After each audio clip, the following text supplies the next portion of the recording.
बड़ी ईद की बड़ी खुशियाँ, बोल ने निभाई अपनी सहाफती जिम्मेदारियाँ।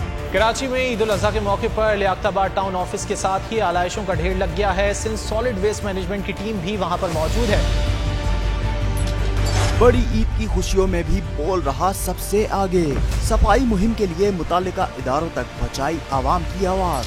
अगर मैं आपको दिखा दूं इस वक्त मनाजिर, तमाम गाड़ियां जो इस वक्त है यहाँ पर, तमाम जो कलेक्शंस हैं, जितनी भी आलाइश है उनको यहाँ से उठाया जा रहा है और लम्हा बा लम्हा की खबर से रखा आवाम को आगाह। और में मुख्तलिफ मकामात पर आलाइशें जो है वो हमें सड़कों पर दिखाई दे रही थी, लेकिन उसके बाद जो LWMC है उनका अमला जो है वो उसके बाद फील्ड में निकला और उसके बाद आलाइशों को हटाने का सिलसिला जो है वो शुरू कर दिया गया।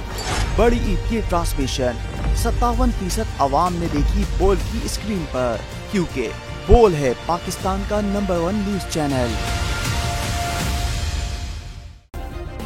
सब्सक्राइब करें और बेल दबाएं ताकि कोई खबर रह न जाए।